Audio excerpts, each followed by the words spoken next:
The air was thick with tension as the crowd buzzed with excitement at the grand opening of a new community center. Police officers stood at the edges, ensuring order, their eyes scanning the sea of faces.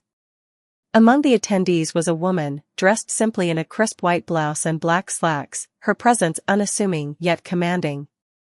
She moved through the crowd with ease, stopping occasionally to exchange a few words or share a warm smile. As she approached a roped-off section near the stage, an officer stepped forward, his hand raised firmly. "Ma'am, this area is restricted. You'll have to step back," he said, his tone polite but firm. The woman paused, her expression calm but unwavering. "I understand, but I need to be here," she replied softly. The officer, unaware of who she was, grew more insistent. "I'm sorry, but I can't allow it. Please step back with the rest of the crowd." His voice carried a hint of authority, and a few onlookers turned their heads, sensing the brewing confrontation. The woman didn't flinch. Instead, she reached into her pocket and pulled out a small badge, holding it up for the officer to see.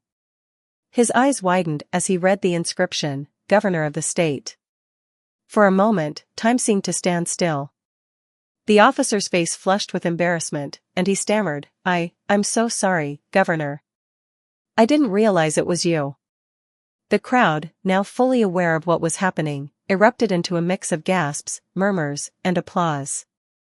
The governor smiled gently, placing a reassuring hand on the officer's shoulder. "It's all right. You were just doing your job," she said, her voice carrying a warmth that instantly diffused the tension. As she stepped into the restricted area, the crowd's applause grew louder, their admiration palpable. But beneath the surface of this dramatic moment lay a story far deeper and more inspiring than anyone could have imagined.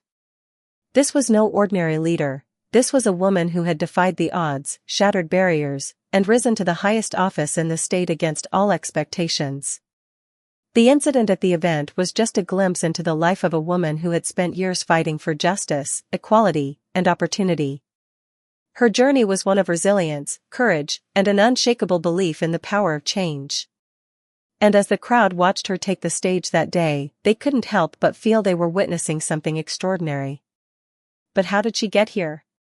What struggles had she faced, and what lessons had she learned along the way? The answers lay in a story that began decades earlier, in a small, struggling neighborhood where a young girl dared to dream of a better future. The governor's story began in a modest neighborhood on the outskirts of a bustling city. Her childhood home was a small, weathered house with peeling paint and a creaky front porch. Her parents worked tirelessly. Her father as a factory worker and her mother as a nurse, to provide for their family. Money was always tight, but love and determination filled the gaps.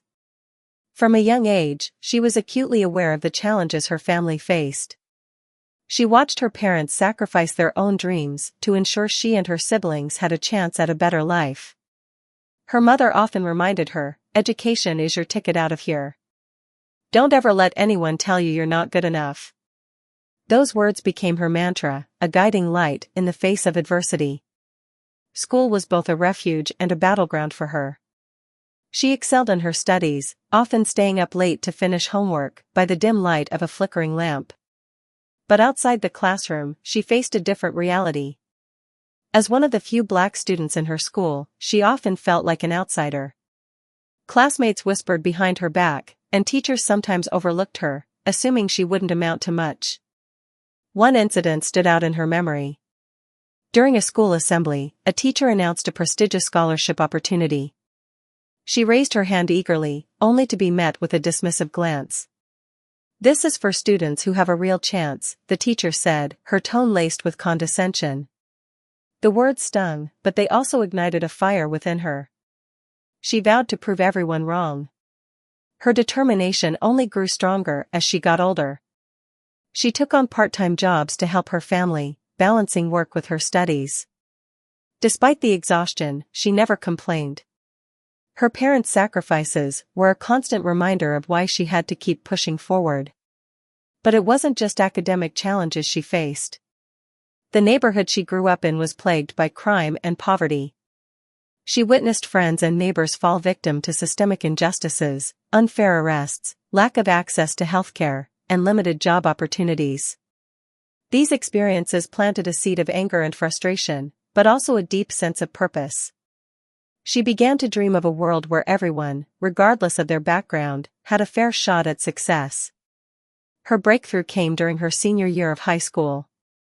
She entered an essay contest sponsored by a local civil rights organization.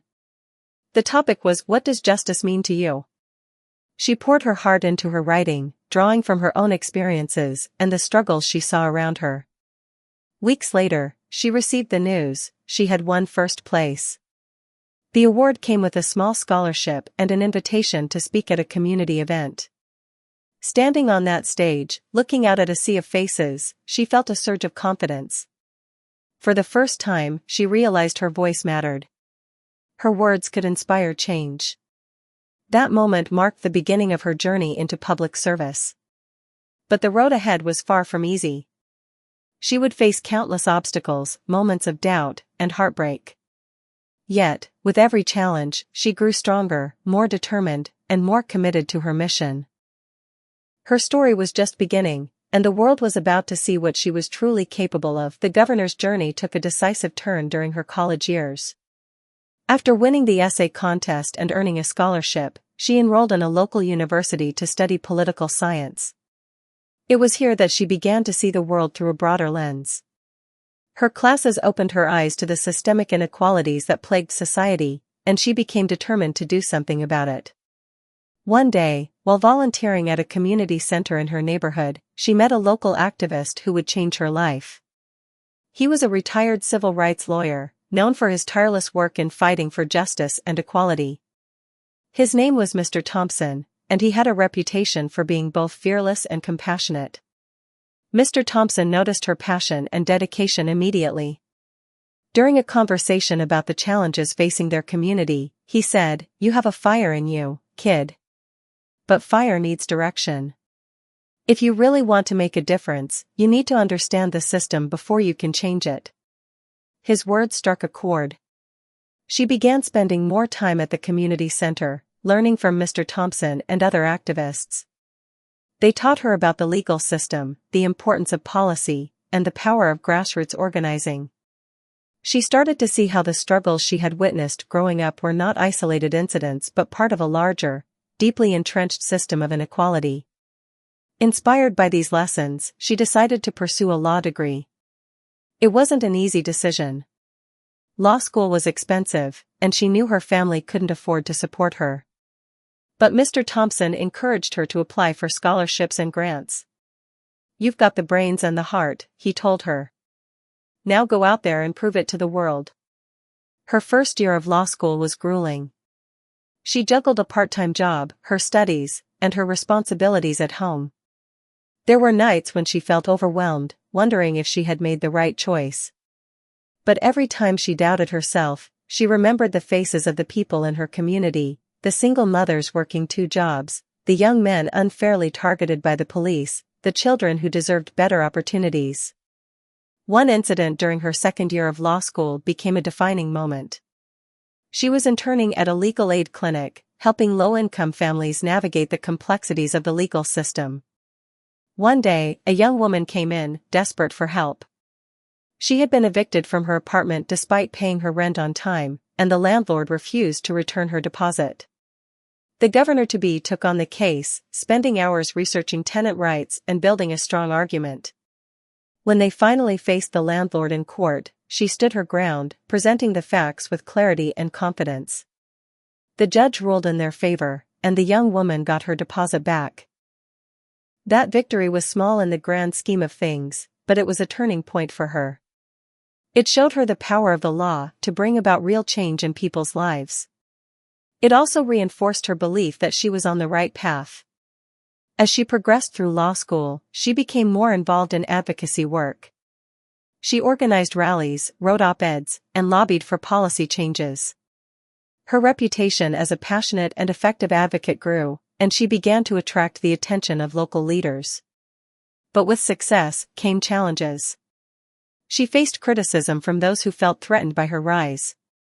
Some questioned her motives, while others tried to discredit her work. There were moments when the weight of it all felt unbearable, but she refused to back down. Her journey was far from over, but she had found her purpose. She was no longer just a girl from a struggling neighborhood, she was a force to be reckoned with, a woman determined to make a difference. After graduating from law school, the governor-to-be dove headfirst into the world of public service. She started as a community organizer, working in the very neighborhoods she had grown up in. Her goal was clear: to empower those who had been marginalized and to fight for systemic change. Her early days were filled with long hours and little recognition. She organized town hall meetings, where residents could voice their concerns about issues like housing, education, and policing. She worked closely with local leaders to develop programs that addressed these problems, from after-school tutoring for kids to job training for adults. But not everyone welcomed her efforts. Some saw her as a threat to the status quo. She received anonymous letters filled with hateful messages, and there were times when her events were disrupted by hecklers. One evening, after a particularly tense meeting, a colleague asked her if she ever thought about giving up. She shook her head firmly. "If I give up, they win," she said. "And I can't let that happen." Her persistence began to pay off.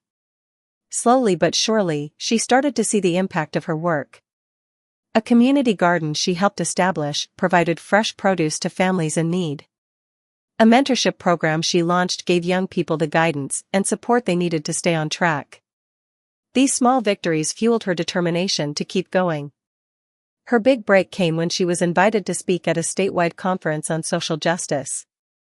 The event brought together activists, policymakers, and community leaders from across the state. When she took the stage, she spoke from the heart, sharing her own experiences and the stories of the people she had met along the way.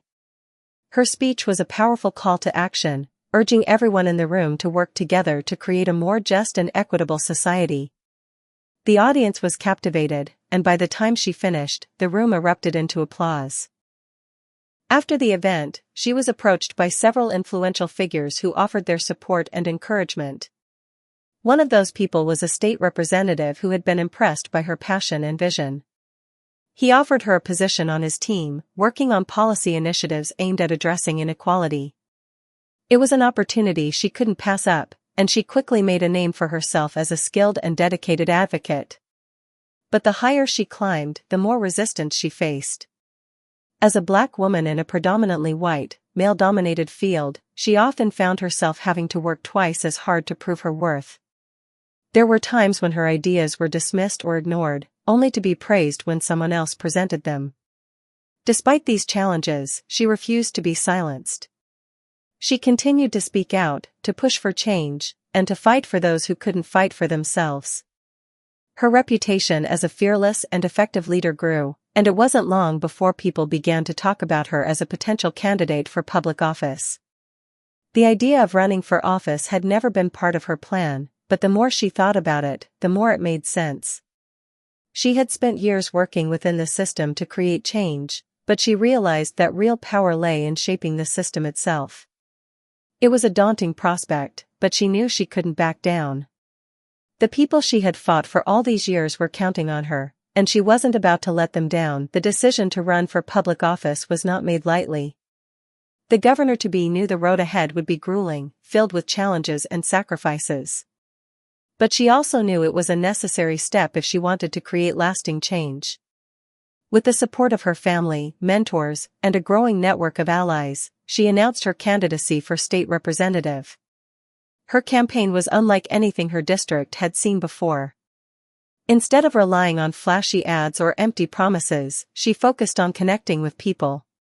She knocked on doors, held town halls, and listened to the concerns of her constituents. Her message was simple but powerful: together, we can build a future where everyone has a fair shot. Her grassroots approach resonated with voters. People appreciated her authenticity and her deep understanding of the issues they faced. But not everyone was on her side. Her opponents launched smear campaigns, questioning her qualifications and spreading rumors about her past. She faced criticism from all sides, but she refused to engage in negativity. Instead, she stayed focused on her vision and the people she was fighting for. The turning point in her campaign came during a televised debate.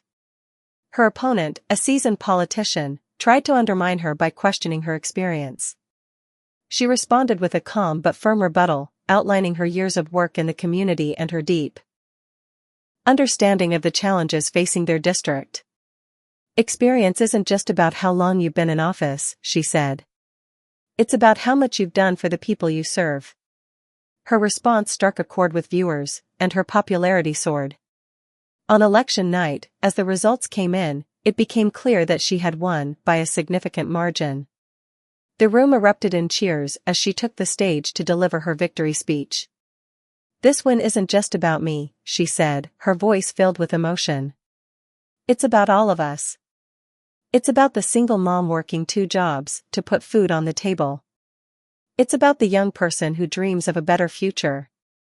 It's about everyone who has ever been told they don't belong. Tonight, we've proven that when we come together, there's nothing we can't achieve." Her victory was a historic moment, not just for her district, but for the state as a whole. She became a symbol of hope and possibility, inspiring countless others to believe in the power of their voices. As a state representative, she wasted no time getting to work.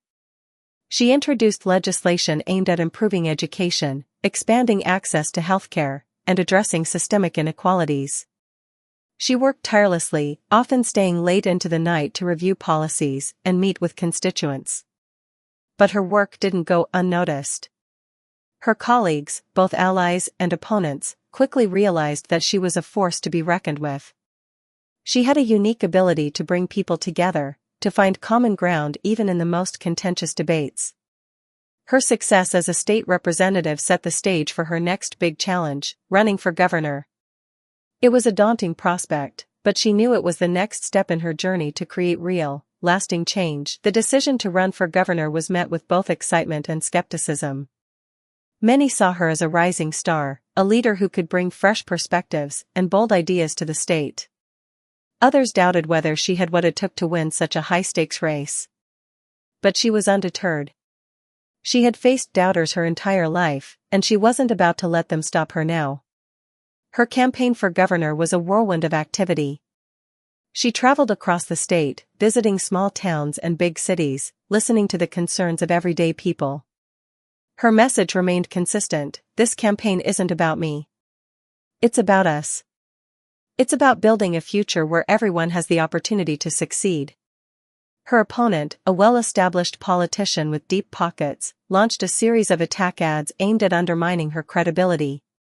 They questioned her experience, her policies, and even her character.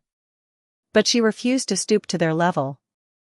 Instead, she focused on sharing her vision for the state, emphasizing the importance of unity, fairness, and progress. One of the defining moments of her campaign came during a televised debate. Her opponent tried to paint her as inexperienced and unqualified, but she responded with a powerful rebuttal. "Leadership isn't about how long you've been in politics," she said. "It's about how much you care about the people you serve.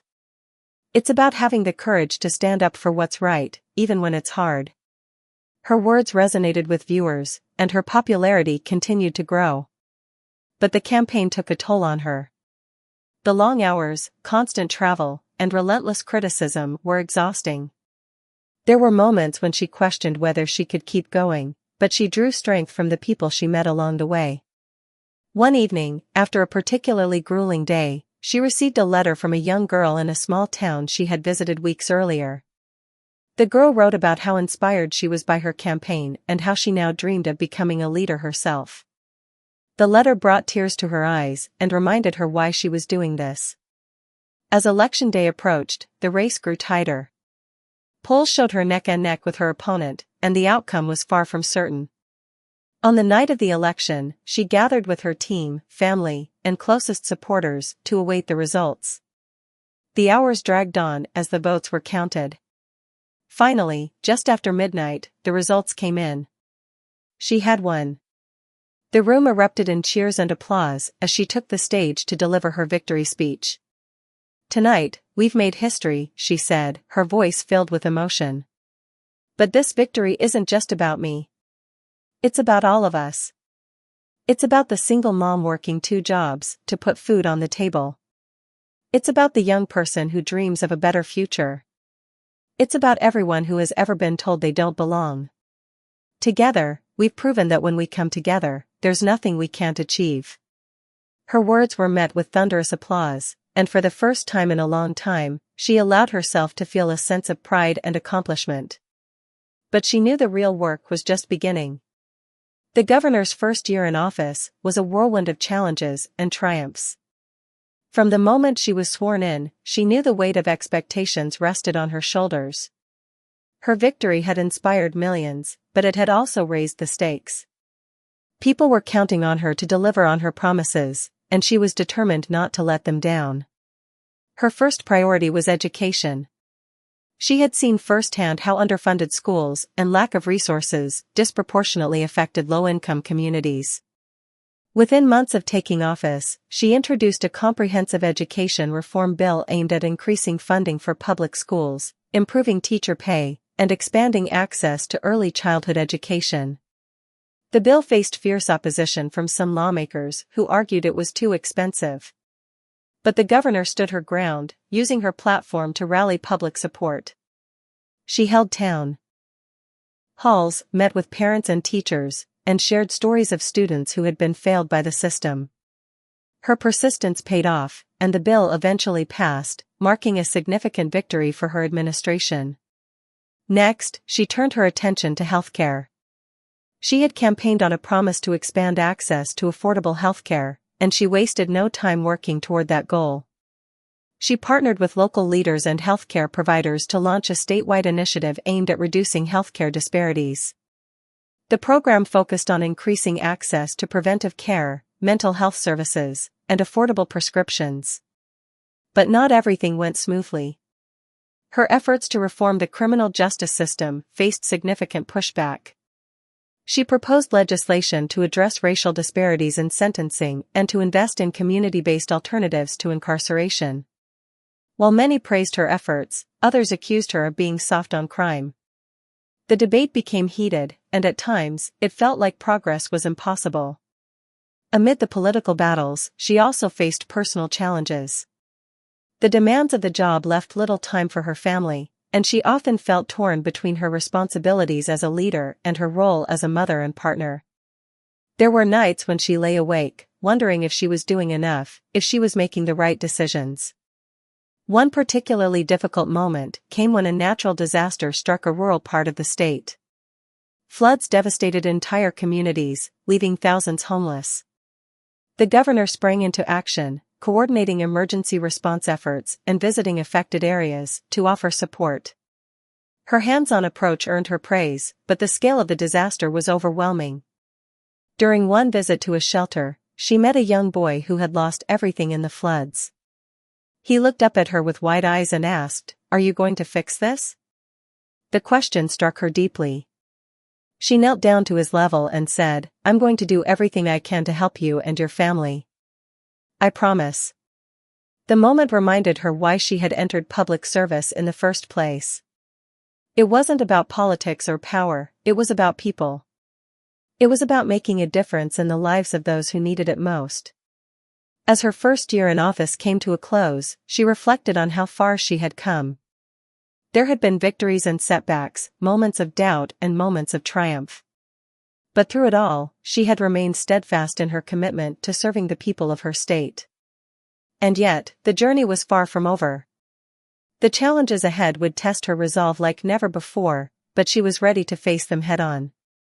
The governor's hands-on approach to leadership often took her out of the office and into the heart of her state.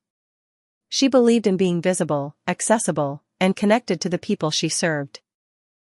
It was this philosophy that led her to attend the grand opening of a new community center in a bustling urban neighborhood. The event was a celebration of hope and progress, a symbol of what could be achieved when communities came together. The governor arrived without fanfare, dressed simply in a white blouse and black slacks. She preferred to blend in with the crowd, to listen and learn rather than dominate the conversation. As she moved through the crowd, she stopped to chat with attendees, shaking hands and sharing smiles. She was in her element, connecting with people on a personal level. But as she approached the roped-off area near the stage, an officer stepped forward, his hand raised firmly. "Ma'am, this area is restricted. You'll have to step back," he said, his tone polite but firm. The governor paused, her expression calm but unwavering. "I understand, but I need to be here," she replied softly. The officer, unaware of who she was, grew more insistent. "I'm sorry, but I can't allow it. Please step back with the rest of the crowd." The exchange caught the attention of nearby attendees, who began to murmur in confusion. The governor reached into her pocket and pulled out a small badge, holding it up for the officer to see. His eyes widened as he read the inscription, "Governor of the State." For a moment, time seemed to stand still. The officer's face flushed with embarrassment, and he stammered, I'm so sorry, Governor. I didn't realize it was you." The crowd, now fully aware of what was happening, erupted into a mix of gasps, murmurs, and applause. The governor smiled gently, placing a reassuring hand on the officer's shoulder. "It's all right. You were just doing your job," she said, her voice carrying a warmth that instantly diffused the tension. As she stepped into the restricted area, the crowd's applause grew louder, their admiration palpable. But the governor's mind was already elsewhere. She knew this moment would make headlines, but she also knew it was an opportunity to send a powerful message. When she took the stage, she addressed the incident with humility and grace. "What happened today is a reminder that we're all human," she said. "That officer was doing his job, just as I'm trying to do mine. We all have a role to play in making our communities stronger, and sometimes that means stepping back, listening, and learning from one another." Her words resonated deeply with the audience. They saw not just a leader, but a person who understood the complexities of life and the importance of empathy. The incident became a defining moment of her tenure, a symbol of her commitment to humility and connection. But the governor knew that her work was far from over. The challenges ahead would require even greater resolve, and she was ready to face them with the same courage and compassion that had brought her this far. As the years passed, the governor's leadership continued to leave an indelible mark on the state. Her policies transformed lives, her compassion inspired countless individuals, and her unwavering commitment to justice and equality became a beacon of hope for many. But beyond the policies and the accolades, it was her humanity that truly defined her legacy. The incident at the community center opening became a defining moment, not just for her, but for the state as a whole. It was a reminder that leadership isn't about titles or power, it's about understanding, humility, and the willingness to connect with people on a personal level. The officer who had initially stopped her that day later became one of her most vocal supporters, often sharing the story as an example of her grace and empathy. Her tenure as governor was marked by significant achievements. She expanded access to quality education, reformed the criminal justice system, and implemented policies that lifted thousands out of poverty. But she also faced challenges, budget crises, natural disasters, and political opposition that tested her resolve. Through it all, she remained steadfast, guided by the belief that every decision she made had the potential to change lives for the better. One of her proudest accomplishments was the creation of a statewide mentorship program for young people. Inspired by the letter she had received from a young girl during her campaign, she worked tirelessly to ensure that every child, regardless of their background, had access to guidance and support. The program became a model for other states, a testament to her vision and determination. As her time in office drew to a close, she reflected on her journey. She thought about the little girl who had grown up in a struggling neighborhood, the young woman who had fought against systemic barriers, and the leader who had defied the odds to make a difference. She thought about the people who had believed in her, the mentors who had guided her, and the countless individuals who had inspired her along the way. On her final day as governor, she stood before a crowd of supporters, her family by her side. Her voice was steady but filled with emotion as she addressed the audience. "When I first entered public service, I did so because I believed in the power of change. I believed that no matter where you come from or what challenges you face, you have the ability to make a difference. Today, as I look out at all of you, I am reminded of how far we've come, not because of me, but because of us. Together, we've shown that when we stand united, there's nothing we can't achieve." The crowd erupted in applause, their cheers echoing through the air. But the governor wasn't finished. "My time as governor may be ending, but the work is far from over. There will always be challenges to face, injustices to fight, and dreams to pursue. And so, I leave you with this: believe in yourselves. Believe in each other. And never, ever stop fighting for what's right." As she stepped off the stage, the crowd continued to cheer, their admiration and gratitude evident. But for the governor, the moment was bittersweet. She knew that her journey was far from over. There were still battles to fight, lives to touch, and a legacy to build. In the years that followed, she continued to advocate for justice and equality, using her platform to inspire the next generation of leaders. Her story became a symbol of hope and resilience, a reminder that no matter how daunting the odds, it's possible to rise above them. And so, the governor's legacy lived on, not just in the policies she enacted or the speeches she gave, but in the hearts of the people she touched. She had shown the world that true leadership is about more than power or prestige. It's about compassion, courage, and the unwavering belief that together, we can create a better future.